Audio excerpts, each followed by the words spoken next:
Se te acabó el tiempo, viejo. Ahora mando yo. Vete a una residencia de ancianos donde perteneces. Esas fueron las palabras exactas que mi único hijo, Mateo, usó para condenarme al exilio. No las pronunció cara a cara, con el coraje ni la decencia de una confrontación directa. Las escupió a través del frío metal de un intercomunicador, mientras estaba frente a la puerta de la casa que construí con mis propias manos. Acababa de regresar de un viaje de negocios, esperando el abrazo de mi familia, o al menos la comodidad de un hogar. En cambio, encontré las cerraduras cambiadas y una sentencia de muerte por todo lo que representaba. El sonido de su voz, carente de afecto, fue el mazazo que destrozó no solo mi corazón, sino los cimientos de todo mi mundo. Me llamo Roberto Vargas. Tengo 72 años, y aquella soleada mañana en Polanco, Ciudad de México, me convertí en un fantasma en mi propia vida. El magnate de la construcción, el hombre que construyó un imperio desde el polvo, estaba allí en la acera, maleta en mano y con el amargo sabor de la traición en la boca. La llave de mi casa, que una vez representó poder y acceso, era ahora un metal inútil, un símbolo de mi nueva condición, obsoleto, desechado, traicionado. Cada detalle de aquella mansión, desde los jardines meticulosamente cuidados hasta las cámaras de seguridad que yo mismo había instalado, parecía burlarse de mi impotencia. Era un rey depuesto por el heredero al trono. La humillación era una llama que me quemaba la cara. El guardia de seguridad del vecino apartó la mirada, fingiendo no ver la patética escena. Un coche de lujo pasó lentamente. Sus ocupantes seguramente me reconocieron. Yo, que siempre había mantenido una imagen de fuerza y control inquebrantables, quedé expuesta en mi mayor vulnerabilidad. La voz de Mateo aún resonaba en mi mente, fría, calculadora, la voz de un extraño. La casa ahora es mía, a mi nombre. ¿Cómo era posible? La respuesta llegó como un relámpago, dolorosa, clara, y el poder notarial. El documento que firmé en una cama de hospital, confiándole el control del negocio mientras me recuperaba de una cirugía de corazón. Usé el bolígrafo como un gesto de confianza. Él lo usó como un arma. En ese momento de desesperación, mi mente se negó a aceptar la realidad presente y huyó al pasado. Recordé a un joven Mateo, de 20 y pocos años, soñando con estudiar en Londres. El costo era exorbitante, incluso para mí. Para hacer realidad su sueño, vendí el primer terreno que compré, la piedra angular de mi imperio, un terreno que me juré a mí mismo no vender jamás. Tenía un valor sentimental inconmensurable. Renuncié a un pedazo de mi historia para construir su futuro. Poco sabía que le estaba dando las herramientas que, años después, podría demoler el mío. El contraste entre mi sacrificio y su crueldad era un abismo que mi alma no podía salvar. Antes de continuar contándoles cómo el dolor se transformó en un meticuloso plan de venganza, les pido que hagan algo muy importante por mí. Si mi historia ya les ha resonado, por favor, denle me gusta y suscríbanse al canal para seguir cada paso de este viaje. Y díganme en los comentarios desde qué ciudad me ven y qué hora es allí. Quiero sentir que no estoy sola, que mi voz trasciende fronteras. Su apoyo es la base que necesito para reconstruir lo que se rompió, no con ladrillos, sino con justicia. La ironía era aplastante. Yo, el hombre que dio hogar a miles de familias, ahora no tenía techo. Él, hombre que veía a través de la gente, que podía oler un mal negocio a kilómetros de distancia, estaba ciego a la avaricia que pudría el corazón de su propio hijo. La voz de mi difunta esposa, Elena, resonó en mi memoria como una advertencia tardía. Roberto, le das a Mateo todo lo que quiere pero no lo que necesita. La riqueza sin valores es como una casa sin cimientos. A la primera tormenta, todo se derrumba. La tormenta había llegado, y llevaba el nombre de mi hijo. La casa seguía en pie, pero la familia, el verdadero hogar, ya estaba en ruinas. Le di la espalda a la mansión, a ese mausoleo de recuerdos felices ahora profanado. Empecé a caminar, sin rumbo, por las elegantes calles que una vez recorrí con orgullo. Cada paso era pesado, como si arrastrara cadenas invisibles de fracaso y desilusión. No solo sentía rabia, Sentía una profunda vergüenza. Vergüenza por no haber visto las señales, por haber creado un monstruo de egoísmo e ingratitud. Le había dado un imperio para heredar, pero había olvidado enseñarle el valor de una sola gota de sudor, el peso de la lealtad, la santidad del amor familiar. Él no veía la casa como un legado, sino como un premio, un trofeo que finalmente se había ganado. Mis pies, actuando solos, me llevaron a un pequeño parque, un oasis de tranquilidad en medio de la jungla de asfalto. Me desplomé en un banco de hierro, con el mundo girando a mi alrededor. Observé cómo la vida continuaba, indiferente a mi situación. Fue entonces cuando la vi, una mujer con el rostro curtido por el sol, vendiendo alegrías en un carrito. Se llamaba Lupe. Notó la tormenta en mis ojos, y con una bondad que el mundo parecía haber olvidado, se acercó y me ofreció uno de sus dulces. Para endulzar el alma, señor. A veces la vida nos da un sabor muy amargo, dijo con una sonrisa que contenía más sabiduría que todos mis libros de negocios. Ese simple gesto de humanidad de un completo desconocido me destrozó. Yo, Roberto Vargas, el hombre de acero, sentí que se me llenaban los ojos de lágrimas, como no las había derramado desde la muerte de Elena. Lupe se sentó a mi lado, y sin que yo dijera nada sobre mi situación, empezó a hablar de la suya. Habló de sus propias pérdidas, de sus luchas diarias, de su fe inquebrantable. No tenía casi nada, pero irradiaba una riqueza que yo, con todos mis millones, nunca poseí. Su dignidad era un espejo que reflejaba mi propia pobreza de espíritu. Ella, con su carrito de dulces, era más rica de lo que Mateo jamás sería, a pesar de ser dueño de mi mansión. En ese banco del parque, una transformación comenzó a ocurrir dentro de mí. El dolor punzante de la traición comenzó a mezclarse con una nueva y fría claridad. Llamar a mis abogados, iniciar una batalla legal por una propiedad, eso sería seguirle el juego a Mateo. Sería luchar por ladrillos, por un objeto. Sería admitir que la casa era lo más importante, y no lo era. Elena tenía razón. El legado no era concreto. Y fue allí, inspirada por la resiliencia de Lupe, que mi decisión se forjó, no como un pensamiento, sino como una certeza absoluta. No quería recuperar la casa. Quería enseñarle a mi hijo una lección sobre el verdadero significado de la pérdida. No lucharía por la casa. La destruiría. La convertiría en polvo, en un recuerdo. Si para Mateo la casa era el símbolo supremo de poder y riqueza, le arrancaría ese símbolo de las manos de la forma más espectacular y definitiva posible. Le demostraría que el mismo poder que construye es el mismo poder que destruye. Creía haberme arrebatado todo, pero me había dejado con lo único que realmente importaba, el conocimiento. Sabía construir edificios, y por lo tanto, sabía exactamente cómo derribarlos, viga a viga, hasta que no quedara más que polvo y arrepentimiento. Me levanté del banco como un hombre nuevo. Le agradecí a Lupe, no solo por los dulces, sino por la lección. Sin saberlo, me había dado el plan para mi próximo gran proyecto. No sería un rascacielos, sino la demolición de un error. Dejé atrás el parque, ya no una víctima, sino el arquitecto de un evento que sacudiría los cimientos del mundo de Mateo.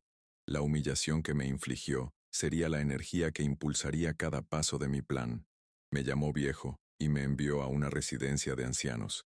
Le mostraría de lo que era capaz este anciano cuando su tiempo, lejos de terminar, apenas comenzaba.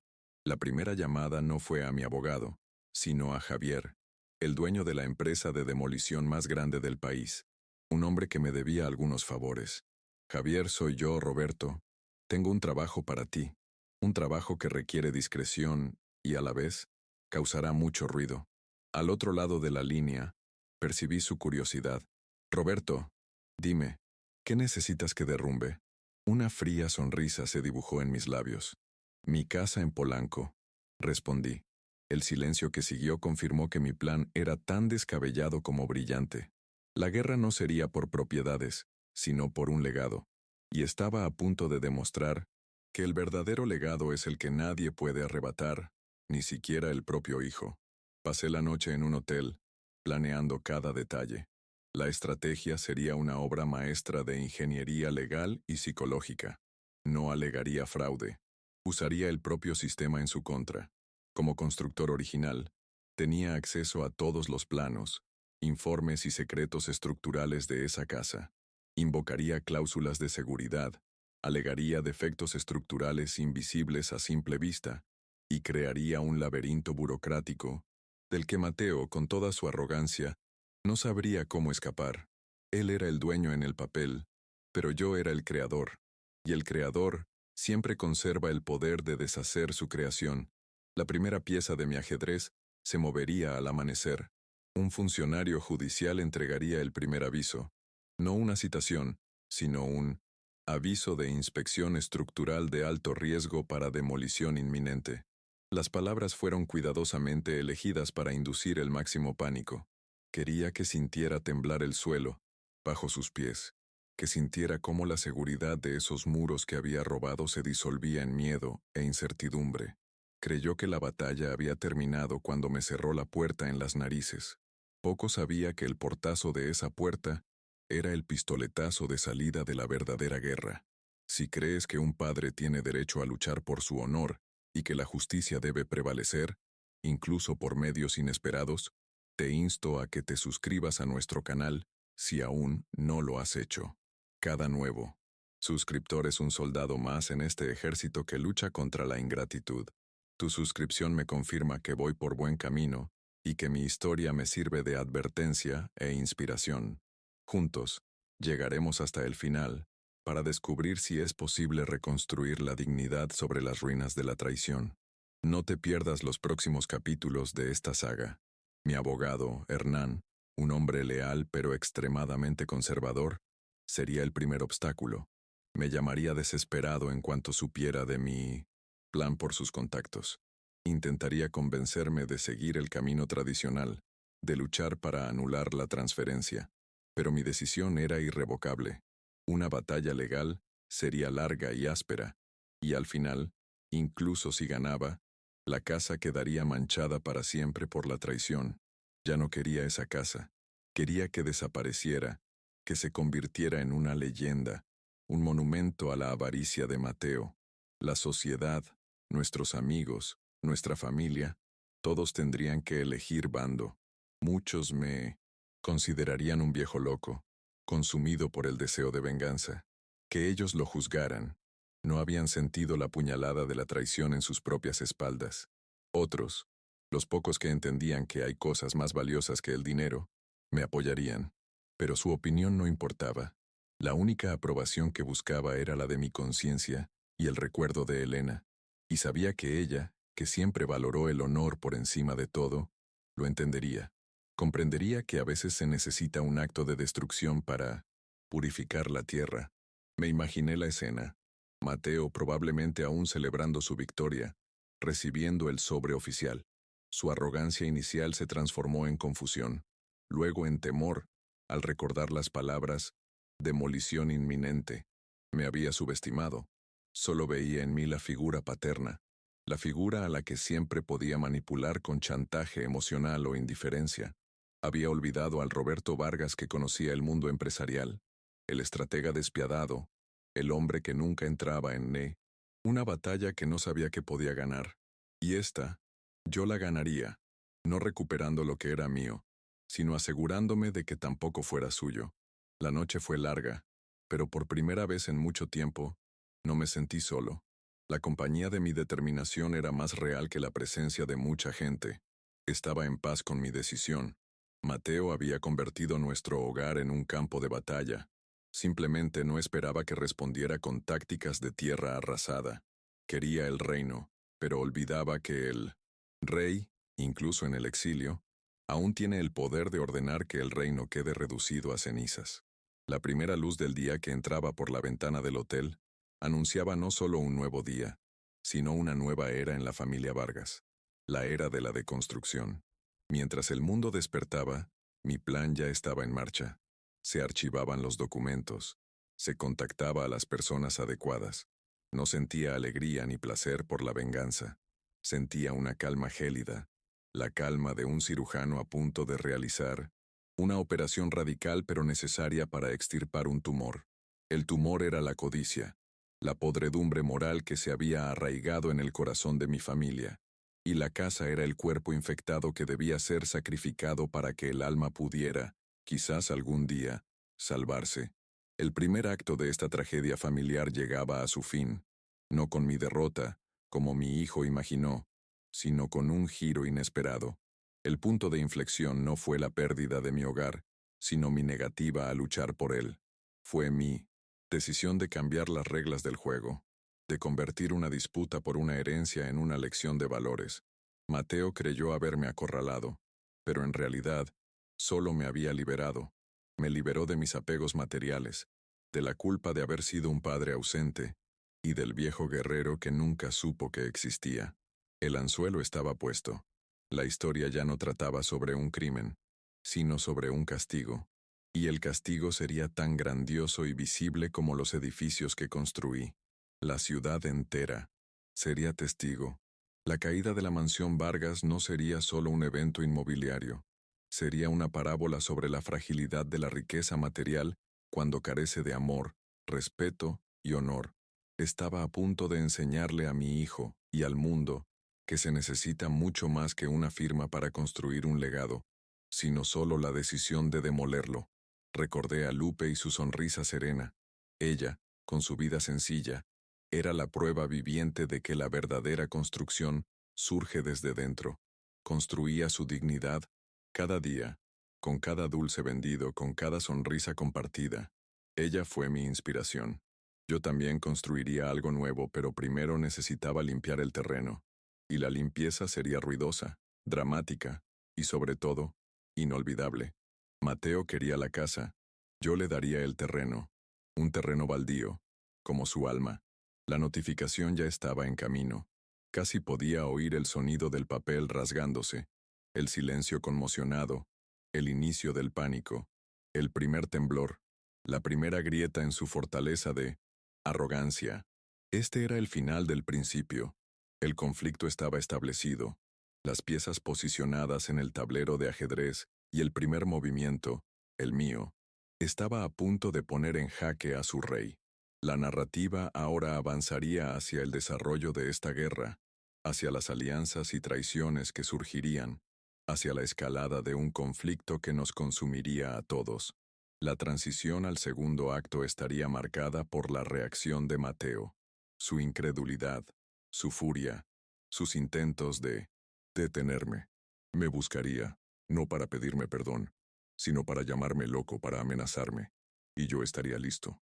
La máscara de padre herido daría paso al rostro de un estratega despiadado. Él me había demostrado quién era. Ahora, era mi turno de mostrarle en quién me había convertido gracias a él. El juego apenas comenzaba, y así, mientras la ciudad despertaba a un día cualquiera, en la familia Vargas, comenzaba la cuenta regresiva para la implosión, no solo de una casa, sino de toda una vida de mentiras, avaricia e ilusiones. Yo, Roberto Vargas, el constructor, estaba a punto de firmar mi última obra maestra, La Demolición, una obra que no sería de hormigón y acero, sino de justicia y redención. La calma que me invadía era la calma antes de la tormenta. Tenía un propósito. El dolor no había desaparecido, pero ahora tenía una dirección. Ya no era un peso que me agobiaba, sino el viento que impulsaba las velas de mi barco, llevándome hacia una confrontación inevitable y necesaria. La casa se derrumbaría, y con ella, la arrogancia de mi hijo. Esperaría pacientemente su siguiente movimiento, sabiendo que, por primera vez en mucho tiempo, le llevaba varios pasos de ventaja. El silencio en mi habitación de hotel era absoluto, pero en mi mente ya podía oír el rugido ensordecedor de la maquinaria de demolición, el sonido del hormigón al romperse, el estruendo de la caída. Y, curiosamente, ese sonido imaginario no era de destrucción, sino de liberación. Era el sonido de cadenas rompiéndose, el sonido de un nuevo comienzo construyéndose sobre las ruinas del pasado. Mateo había empezado esta guerra, pero yo sería quien dictaría su fin, y el final sería espectacular. La primera llamada de Mateo llegó pocas horas después de recibir el aviso. No era la voz de un hijo, sino la de un animal acorralado. La arrogancia se había convertido en furia. ¿Qué crees que estás haciendo? ¿Has perdido la cabeza? Gritó al teléfono. Mantuve la calma, una calma que lo inquietó aún más. Simplemente estoy ejerciendo mis derechos como constructor responsable de la estructura, Mateo. He recibido información preocupante sobre la integridad del edificio. Es un asunto de seguridad pública, respondí, usando el lenguaje frío e impersonal de la ley.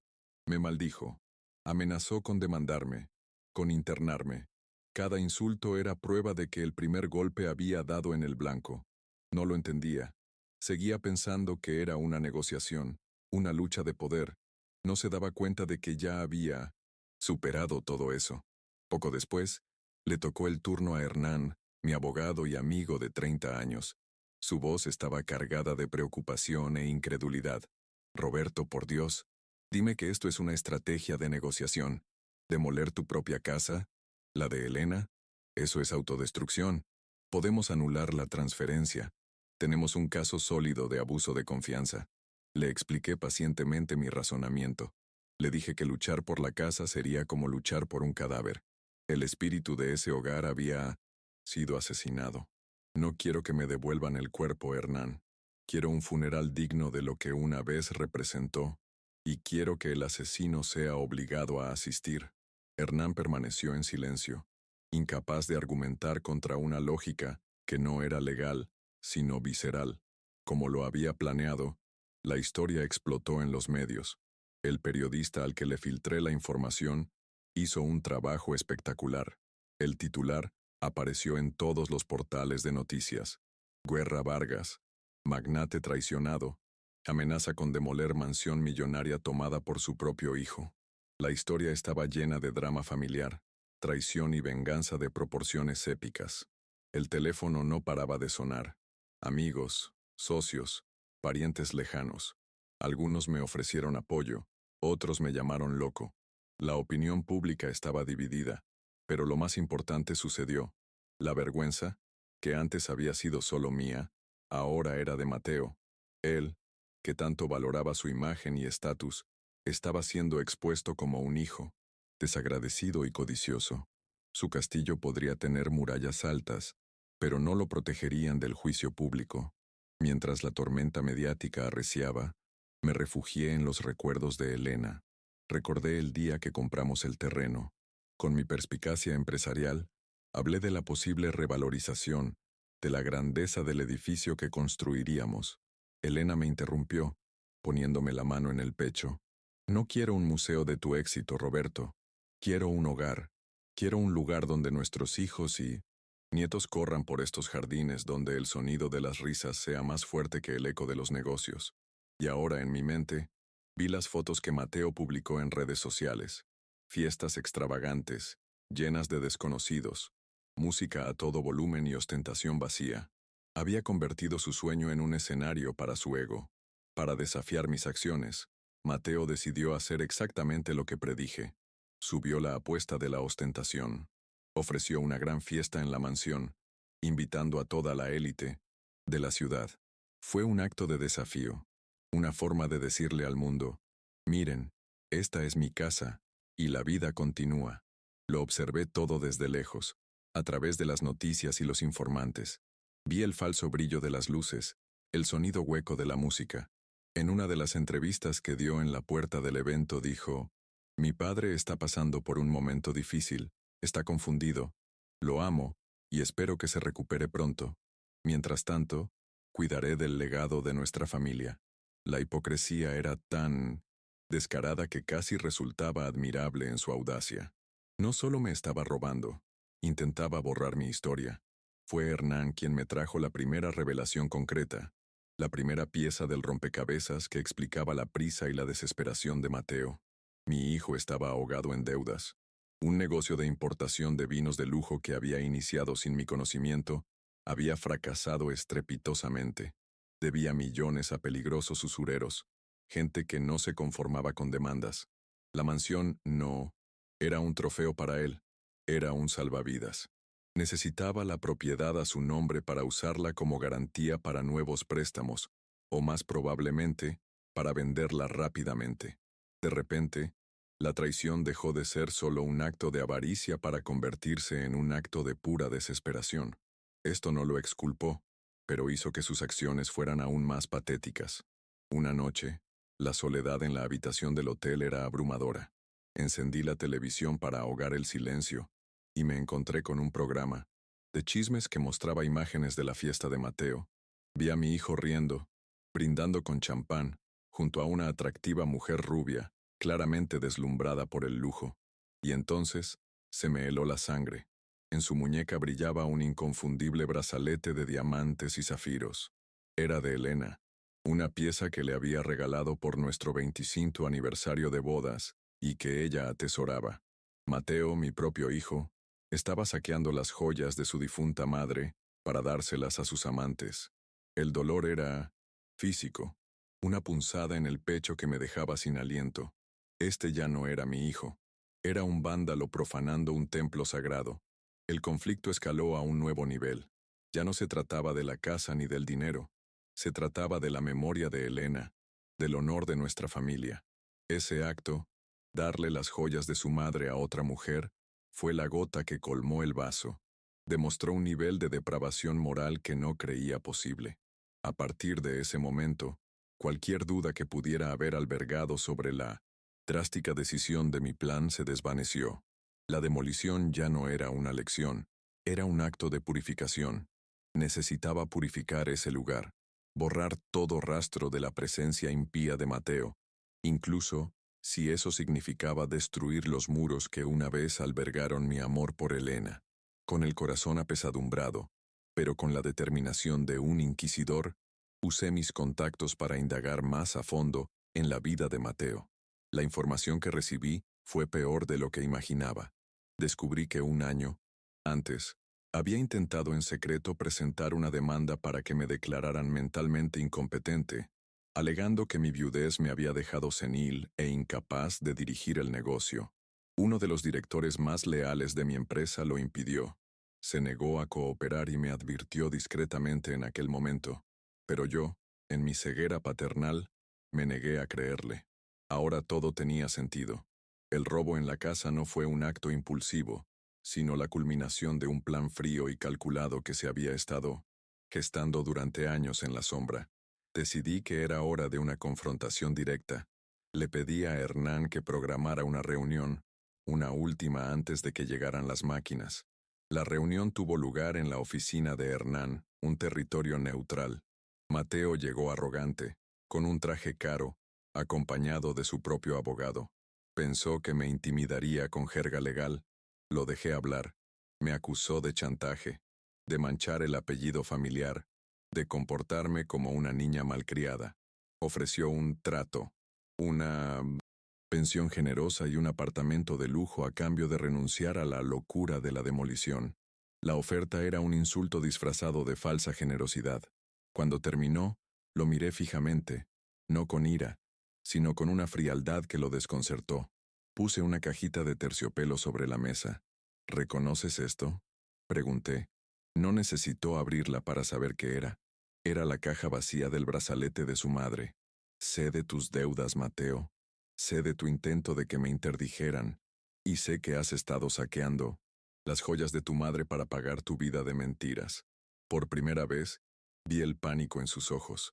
La máscara de arrogancia se desvaneció, revelando al niño asustado e incompetente que siempre había sido. Esta casa ya no es un hogar, es la escena de un crimen, y yo soy el único testigo. El subtexto de nuestra conversación era claro. Me dijo, es solo por seguridad, papá, por tu seguridad financiera. Pero lo que quería decir era, mi seguridad. La dramática ironía era palpable en la sala. Hernán sabía la verdad, yo la sabía, y ahora Mateo sabía que yo la sabía. Solo su abogado ignoraba, intentando comprender por qué su cliente había palidecido de repente. La conversación ya no giraba en torno a la casa. Se trataba del abismo moral que nos separaba. Se había justificado con la excusa de que simplemente estaba modernizando la finca, pero la verdad era mucho más sucia. La reunión terminó sin acuerdo, como ya sabía. pero cumplió su propósito. Sembré la semilla del miedo en Mateo. Ahora comprendía que no estaba fanfarroneando y que sabía mucho más de lo que él creía. Su posición de poder, que creía tan sólida, empezó a desmoronarse.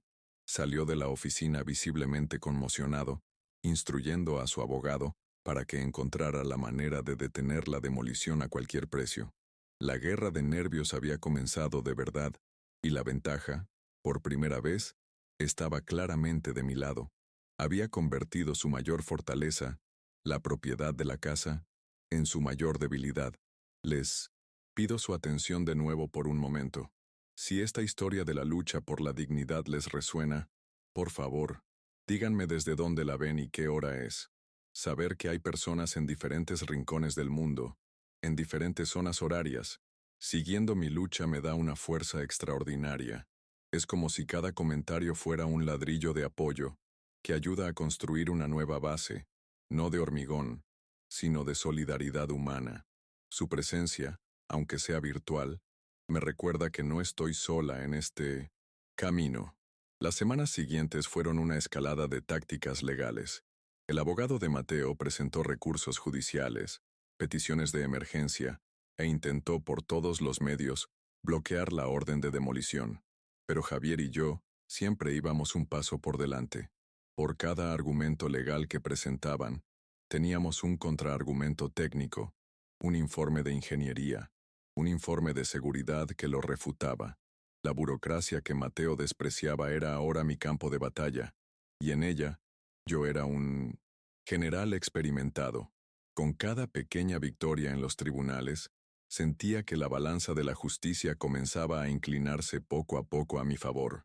El conflicto se extendió al resto de la familia. Mis sobrinos, mis hermanos y yo nos vimos obligados a tomar partido. La familia Vargas, otrora símbolo de unidad y poder, quedó abiertamente dividida. Algunos, seducidos por las promesas de Mateo o temerosos de sus represalias, se pusieron de su lado. Otros, los mayores que nos conocieron a Elena y a mí de jóvenes, me apoyaron, viendo en la actitud de Mateo el declive de los valores que una vez apreciamos. Las cenas dominicales, las reuniones familiares, todo se convirtió en un campo minado de acusaciones y silencios incómodos. Mi hijo no solo me había robado mi hogar, sino la paz de nuestra familia. En medio de esta guerra, me aferré a la imagen de Lupe. Regresé al parque varias veces con la esperanza de encontrarla, pero no la encontré. Aún así, su presencia era una constante en mis pensamientos.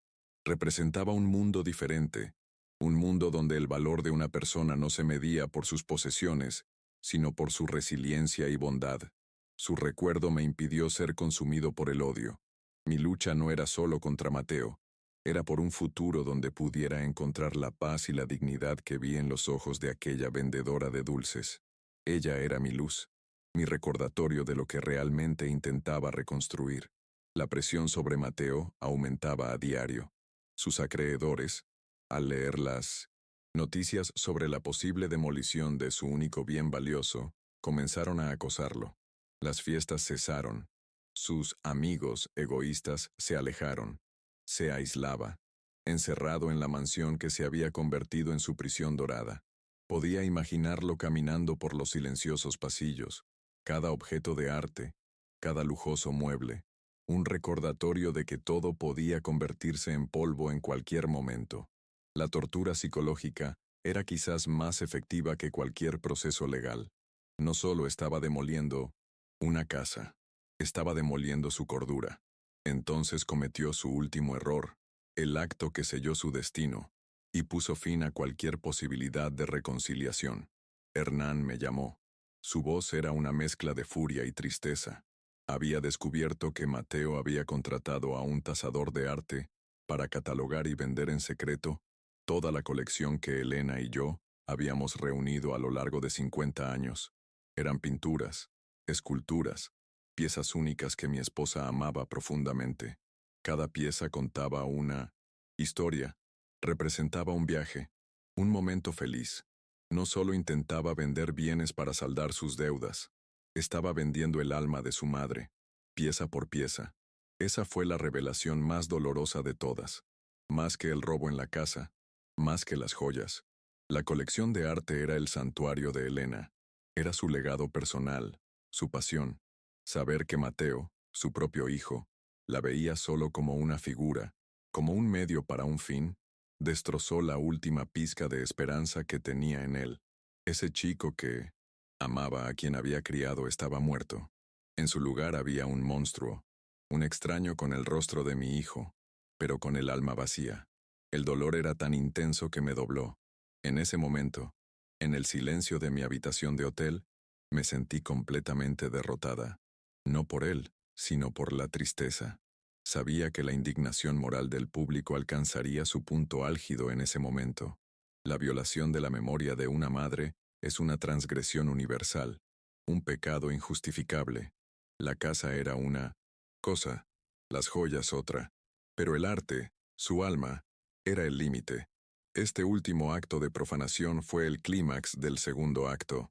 Mostró la profundidad de la depravación de Mateo, y me colocó a mí, el protagonista, en mi punto más vulnerable emocionalmente. La furia se había agotado, dando paso a un profundo dolor y a una sensación de pérdida irreparable. Estaba solo, frente al fantasma del hijo que había criado. A partir de ese momento, la historia necesitaba un nuevo rumbo. Mi estrategia de demolición, nacida de la ira y la necesidad de aprender una lección, parecía insuficiente. Destruir la casa castigaría su avaricia, pero no sanaría mi dolor ni honraría debidamente la memoria de Elena.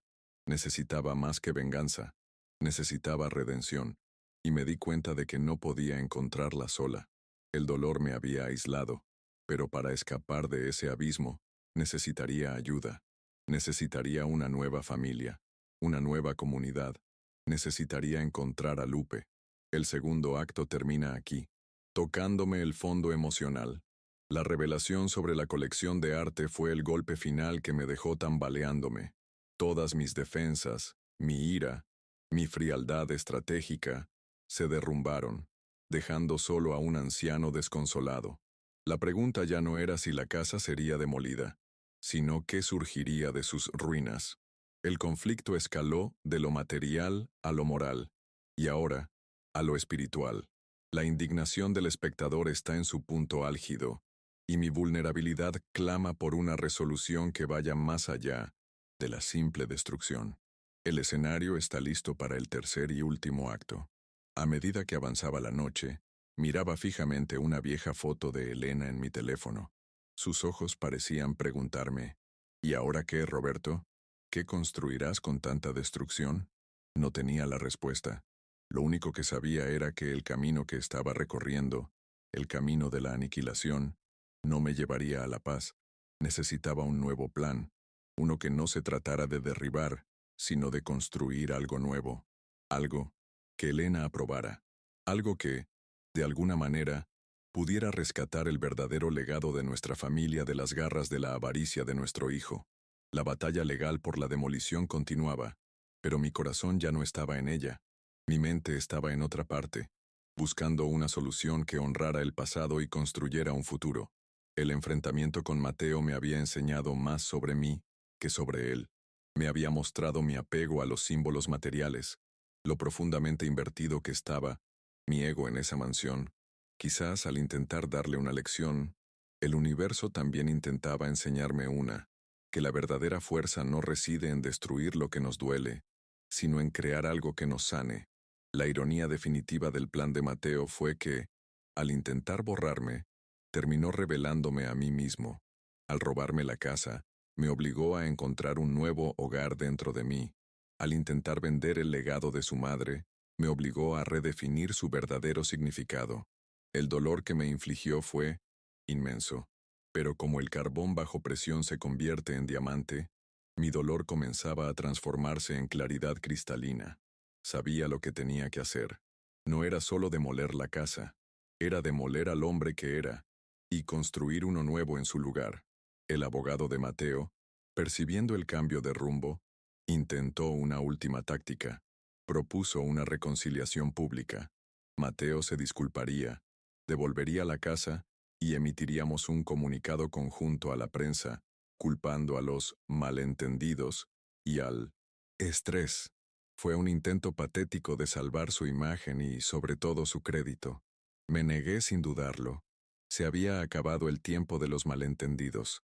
Era la hora de las consecuencias. Pero las consecuencias, empezaba a comprender, podían ser mucho más creativas y significativas que un montón de escombros. La vulnerabilidad que sentí no era debilidad, sino apertura. Mi corazón, antes protegido por el orgullo, ahora estaba expuesto, y esto permitió que nuevas ideas, nuevas posibilidades, entraran. La idea de comunidad, de propósito, de un legado medido en vidas tocadas, no en metros cuadrados, comenzó a germinar. La semilla que Lupe había plantado con su simple acto de bondad, finalmente comenzaba a brotar en la tierra devastada de mi alma. La pregunta que me guió hacia el tercer acto fue, ¿cómo transformar un acto de venganza en un acto de creación? Si amas a Jesús y crees en el poder de la transformación, en el poder de sacar bien del mal, suscríbete al canal. Lo que sigue, no, es solo el clímax de una disputa familiar, sino un testimonio de cómo un corazón roto puede ser guiado por la fe para encontrar un propósito mayor. Créeme, las cosas más grandes son las que construimos cuando todo a nuestro alrededor se derrumba. No te pierdas el final de esta historia, pues contiene un mensaje de esperanza para todos nosotros. La colección de arte de Elena se convirtió en el punto de inflexión. Mateo no la vendería. Yo la garantizaría. Usé mis recursos no para acelerar la demolición, sino para congelar legalmente cualquier transacción relacionada con los bienes de la mansión. Cada pieza fue declarada parte de un patrimonio familiar inalienable. Una maniobra legal compleja pero efectiva. Por primera vez, luchaba por preservar algo, no por destruirlo. Protegía su memoria y, al hacerlo, me protegía de mi propio deseo de venganza ciega. El antagonista, Mateo, estaba ahora completamente acorralado, sin un céntimo, con su reputación hecha trizas y sus bienes congelados. Su arrogancia se desvaneció, dando paso a una silenciosa desesperación. Dejó de luchar. Las órdenes judiciales cesaron. Estaba encerrado en su fortaleza, que ahora era su calabozo, a la espera del juicio final. El poder estaba completamente en mis manos. Podía llamar a las excavadoras en cualquier momento. La ciudad entera contuvo la respiración, esperando a ver qué haría el viejo magnate. Y yo, el protagonista, me encontraba en una encrucijada. El camino de la destrucción estaba despejado y pavimentado. Era el camino más fácil. Satisfaría el deseo de justicia de todos los que seguían la historia, pero me dejaría vacío. El otro camino, el de la creación, era incierto, más difícil, y requeriría una fuerza que no estaba seguro de poseer. La fuerza del perdón. No el perdón de Mateo, quizá fuera imposible, sino el perdón de mí mismo. El perdón por mis errores como padre, el perdón por haber valorado las cosas equivocadas durante tanto tiempo. La progresión geométrica de la intensidad emocional había alcanzado su punto máximo. La traición inicial, la humillación pública, la profanación de la memoria de mi esposa. Cada paso me había llevado a este punto de máximo dolor. Ahora, el siguiente paso no podía ser hacia arriba en la escalera de la venganza, sino hacia un lado, en una dirección completamente nueva. El guión de mi vida necesitaba un nuevo autor, un nuevo giro, y estaba a punto de escribirlo. La escena final del segundo acto me presenta a mí, de pie frente a mi antigua casa en plena noche. Todas las luces están apagadas. La ostentación ha dado paso a un silencio sombrío. No siento ira, no siento odio, solo siento un profundo vacío y una pregunta que resuena en mi alma. ¿Qué haría Elena? Y en el silencio de la noche, la respuesta empezó a tomar forma, no en palabras, sino en un sentimiento de que el verdadero legado no consiste en preservar piedras, sino en cultivar corazones. La tensión estaba en su punto álgido. El público me había acompañado en mi viaje de dolor y furia. Ahora me veía vacilar. La indignación que los había alimentado exigía un clímax de destrucción, pero mi viaje interior clamaba por algo más. Este conflicto entre la expectativa externa y la necesidad interna fue el gancho perfecto para el tercer acto. La demolición seguía siendo una posibilidad, pero había surgido una nueva, más poderosa. La pregunta ya no era si la casa se derrumbaría, sino si sería capaz de construir algo más grande en su lugar. El escenario estaba listo para la resolución. Mateo, derrotado y aislado. Yo, con el poder de decidir su destino, pero luchando con mi propia conciencia, y el recuerdo de Elena, flotando sobre todo, como una brújula moral. Lo que vendría después no sería solo el final de una lucha, sino la definición definitiva de mi carácter, la última y más importante construcción de mi vida. El final del segundo acto me dejó con la herramienta más poderosa de todas, la elección, y el mundo entero estaba pendiente de qué haría con ella. Llegó el día. El sol de la mañana iluminaba las pesadas máquinas amarillas que bordeaban la calle frente a la mansión, silenciosas como bestias de acero esperando la orden de atacar. Se había concedido el permiso final para la demolición. El circo mediático estaba en marcha, con cámaras y reporteros apostados a una distancia prudencial, listos para transmitir la caída de la Casa Vargas a todo el país. Yo estaba de pie al otro lado de la calle, sereno. A mi lado, para mi sorpresa y consuelo, estaba Lupe. La había buscado durante días y finalmente la encontré en su parque. Se lo conté todo, y ella, sin dudarlo, dijo: «Nadie debería pasar por esto solo. Estoy contigo». Su presencia fue mi ancla en medio de la tormenta que yo mismo había creado. El sonido de los motores al arrancar fue el detonante. La puerta principal de la mansión se abrió de golpe, y Mateo salió corriendo, con el rostro desencajado por el pánico.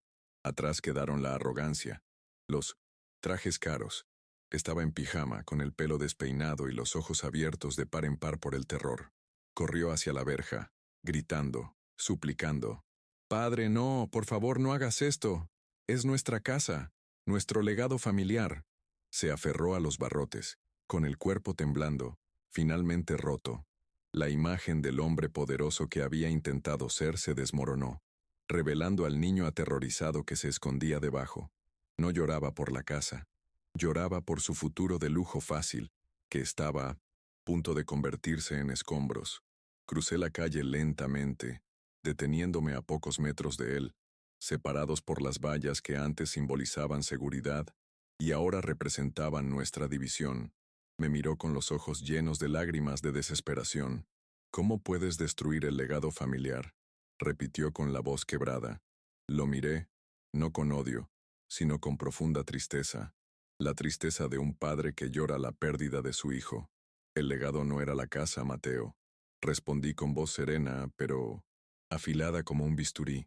«Eran los valores, respeto, honor, amor, y los convertiste en polvo mucho antes de que llegaran estas máquinas. Esta casa, sin el alma de tu madre, sin dignidad, es solo un edificio vacío, y yo sé cómo derribar edificios vacíos». En ese momento le hice una señal a Javier. Una de las excavadoras avanzó y, con brutal precisión, su garra metálica golpeó el muro de piedra que rodeaba el jardín. El sonido del hormigón al romperse resonó por la calle silenciosa. Fue un golpe simbólico pero devastador. En el momento en que se derrumbó el primer muro, no sentí el placer de la venganza que había imaginado. Sentí liberación. Una liberación del peso de esa casa, de mis apegos materiales, del dolor que representaba cada habitación. Fue como si, al romper esa piedra, rompiera las cadenas que me ataban a un pasado de dolor y fracaso. Mateo cayó de rodillas en la hierba, sollozando, viendo cómo se derrumbaba no solo un muro, sino su mundo. Entonces, con la mirada de todos fija en mí, esperando el siguiente acto de destrucción, levanté la mano e hice una segunda señal a Javier. Los motores de las máquinas se apagaron. El silencio que siguió fue más impactante que el ruido de la demolición. Los periodistas se miraron confundidos. Mateo levantó la cabeza, con el rostro surcado de lágrimas y polvo, sin comprender. Había demostrado mi poder. Había demostrado que no estaba fanfarroneando. Pero la verdadera fuerza, comprendí en ese momento, no residía en destruirlo todo, sino en tener el poder de hacerlo y elegir no hacerlo. No necesitaba demoler toda la casa. Ya había demolido la arrogancia de mi hijo. Dejé a Mateo allí, arrodillado en señal de derrota, y me dirigí a la multitud de periodistas. Mi voz era firme al anunciar: la demolición queda suspendida, la lección está aprendida. Pero antes de que un suspiro de alivio o confusión me dominara, continué, revelando la segunda parte de mi plan, la parte que había construido en el silencio de mi corazón. Esta casa ya no será el hogar de mi familia. A partir de hoy, servirá a una familia mucho más grande. Los micrófonos se acercaron, todos ansiosos por la continuación de esta historia que estaba dando un giro totalmente inesperado, un giro que nadie, y menos yo, podría haber predicho semanas atrás. Hoy anuncio la creación de la Fundación Elena Vargas, declaré, sintiendo el nombre de mi esposa en los labios como una plegaria. Usaré los fondos que se habrían gastado en esta demolición y en las batallas legales para iniciar un proyecto que verdaderamente honrará su memoria. Esta casa será su sede, un lugar que ofrecerá microcréditos, capacitación y apoyo a los pequeños emprendedores de esta ciudad, a las personas que, como Lupe, aquí a mi lado, luchan con dignidad cada día por construir un futuro mejor. Miré a Lupe, que tenía lágrimas en los ojos, y sentí que por primera vez estaba construyendo algo que Elena realmente aprobaría. La reacción fue inmediata. El cinismo de los periodistas dio paso a un respeto atónito. La historia de venganza familiar se transformó, en directo, en una historia de redención y filantropía. No estaba recuperando mi riqueza, la estaba redefiniendo. Estaba cambiando el lujo vacío por un propósito significativo.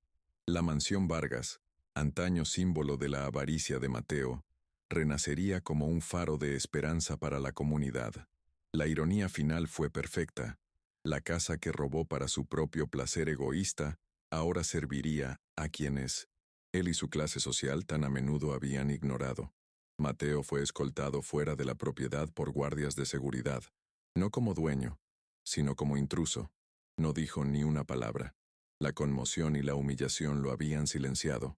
Con una pequeña maleta en la mano, cruzó la puerta rota y desapareció entre la multitud, ya no como el heredero de un imperio, sino como un hombre que lo había perdido todo, sobre todo a sí mismo. No sentí ni lástima ni alegría, solo sentí el vacío que dejó su ausencia, y la esperanza de que, tal vez, en el fondo de su pozo, pudiera empezar a encontrar el camino de regreso. La resolución de nuestro conflicto no fue una reconciliación, sino una amputación necesaria. En los meses siguientes, la transformación fue radical. Las máquinas de demolición fueron reemplazadas por equipos de arquitectos y trabajadores sociales, trabajando codo a codo con Lupe, quien se convirtió en la directora honoraria de la fundación.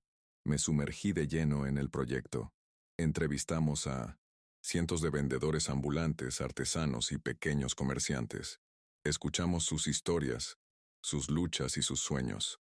Por primera vez en décadas, no lidiaba con cifras ni contratos, sino con vidas humanas. Y en cada historia de resiliencia, encontré un trocito de mi propia redención. El interior de la mansión fue completamente renovado. Los opulentos salones de baile se convirtieron en aulas y oficinas. La lujosa bodega se transformó en un almacén para las materias primas de los artesanos. Donde antes reinaba el silencio de una casa vacía, o el bullicio de fiestas sin alma, ahora se oía el sonido de la gente aprendiendo, trabajando y construyendo su propio legado. La colección de arte de Elena permaneció, no como símbolo de riqueza, sino como un patrimonio cultural abierto al público, inspirando a todos los que pasaban por sus salones. Encontré una nueva familia. La comunidad a la que servía la fundación me acogió de una forma que mi propia familia no pudo. Lupe se convirtió en mi confidente y socia, y su sabiduría sencilla equilibró mi perspicacia empresarial. Los jóvenes emprendedores a los que apoyamos me vieron no como un magnate lejano, sino como un mentor, un abuelo. La risa que Elena había soñado oír en esos jardines por fin se hizo realidad, solo que no era la de nuestra familia de sangre, sino la de una familia mucho más grande, unida por un propósito y una esperanza. Mi vida cambió por completo. Cambié mis trajes caros por ropa más sencilla y cómoda. Vendí mi apartamento de lujo y me mudé a una casa más pequeña y acogedora, cerca del centro comunitario. El peso de la soledad y la amargura fue reemplazado por la ligereza del propósito. Por fin entendí lo que Elena quería decir. El verdadero legado no es lo que dejamos a las personas, sino lo que dejamos en su interior. Y por fin, estaba construyendo algo que duraría para siempre. 2 años después, inauguramos un nuevo pabellón en el centro comunitario, construido en el terreno del jardín donde Mateo se arrodilló. El pabellón llevaba el nombre de Lupe. Durante la ceremonia, vi una figura al otro lado de la calle, observando desde lejos. Era Mateo. Parecía más delgado, más humilde. Vestía la ropa de un trabajador común. Nuestras miradas se cruzaron por un breve instante. No había odio en sus ojos ni en los míos. Solo había una comprensión silenciosa y distante, el reconocimiento de un abismo que quizá nunca se cruzaría, pero que ya no era un campo de batalla. Se dio la vuelta y se alejó, siguiendo su propio camino.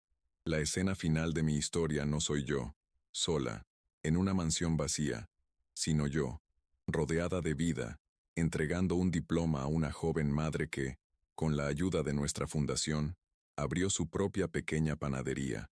La sonrisa en su rostro, la esperanza en sus ojos, fue la prueba definitiva de que había tomado la decisión correcta.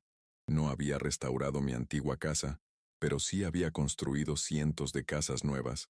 Perpetué un ciclo de verdadera construcción, uno que no se mide en ladrillos, sino en dignidad. La moraleja de este viaje es clara. El valor de una persona no reside en lo que posee, sino en lo que ofrece. A veces, debemos destruir el pasado, destruir lo que creemos nuestro mayor tesoro, para construir un futuro con verdadero significado. Mi casa de piedra y cemento ya no está, pero en su lugar he construido un legado de amor y oportunidades, un legado que honra verdaderamente la memoria de mi Elena y que finalmente me ha traído la paz que tanto anhelaba. La resolución fue parcial, pero satisfactoria. Encontré mi propósito y la comunidad encontró un nuevo foco de esperanza. La tensión sobre el futuro de Mateo persiste, dejando la puerta abierta a la posibilidad de su propia redención, un camino que deberá recorrer solo. Sin embargo, la esperanza es el elemento dominante, representada por el trabajo continuo de la Fundación y las vidas que transforma a diario. La satisfacción no provino de la victoria sobre mi hijo, sino de mi victoria sobre mí mismo. La resistencia que demostré no fue solo contra las acciones de Mateo, sino contra mi propio deseo de venganza. La ayuda que busqué y encontré en Lupe no fue solo práctica, sino también espiritual. Ella y la comunidad me reconfortaron, me dieron un nuevo sentido de pertenencia y me mostraron que la vulnerabilidad no es debilidad, sino el primer paso hacia una auténtica reconstrucción. Fueron los pilares que me sostuvieron mientras aprendía a construir de una manera completamente nueva. El clímax emocional no fue el rugido de la demolición, sino el silencio de mi decisión de parar. Fue el momento en que la empatía venció a la ira, cuando una visión del futuro superó el dolor del pasado. La catarsis no provino de su destrucción, sino de mi propia transformación. Al elegir la creación en lugar de la aniquilación, finalmente me liberé de la prisión de amargura que Mateo había construido a mi alrededor. La promesa de justicia futura se cumplió, pero no como el público esperaba. La justicia no fue punitiva, sino restaurativa. Mateo no fue encarcelado ni multado, pero perdió algo mucho más valioso: su nombre, su estatus y la oportunidad de heredar un imperio. A cambio, la comunidad ganó, y yo gané una nueva vida. Fue una forma de justicia poética, más profunda y duradera que cualquier sentencia judicial. Mi lenguaje, al final, cambió. La voz del magnate despiadado, del estratega frío, dio paso a la de un líder comunitario, un mentor. Frases que antes demostraban decisión y poder, como es hora de luchar, se transformaron en frases que demuestran propósito y servicio, como es hora de construir juntos. Esta evolución en mi discurso reflejó la evolución de mi alma, de la vulnerabilidad a la determinación, y finalmente, a la serenidad. Los recursos informativos se integraron orgánicamente. La fundación no es solo un concepto, sino una organización con una misión clara: microcrédito, capacitación y apoyo. Esto ofrece al espectador no solo una solución emocional, sino también un modelo de acción social constructiva, sembrando una semilla de inspiración que trasciende la narrativa misma. La historia se convierte en vehículo para un mensaje más amplio sobre la responsabilidad social y el poder de la filantropía. Y así, la saga de la familia Vargas llega a su fin, o mejor dicho, a un nuevo comienzo. La casa, escenario de tanto conflicto, se convirtió en un símbolo de que el mayor punto de inflexión no es recuperar lo perdido, sino transformar la pérdida en una mayor ganancia para todos. La injusticia que sufrí fue el catalizador de la construcción más grande e importante de mi vida. Y al final, comprendí que el hogar no es un lugar que posees, sino un sentimiento que construyes, día tras día, con actos de amor, generosidad y servicio. La distribución de emociones al final es deliberada. Siento la satisfacción de haber encontrado un propósito, 20%. Existe una tensión renovada en la figura distante de Mateo, un recordatorio de que las heridas del pasado dejan cicatrices y que su camino está inconcluso, 40%. Y la esperanza domina, con los cimientos en pleno funcionamiento, prometiendo un futuro mejor para muchos, 40%. Este equilibrio crea un final memorable, que satisface el arco inmediato a la vez que resuena con las complejidades de la vida real, donde no todo tiene un final perfecto, pero donde siempre existe la posibilidad de construir un nuevo mañana. Me llamo Roberto Vargas, y esta no es una historia de venganza, es una historia sobre el verdadero significado de construir. He descubierto que los cimientos más sólidos no son de concreto, sino de compasión, y los legados más duraderos no están grabados en piedra, sino en el corazón de quienes ayudamos a construir.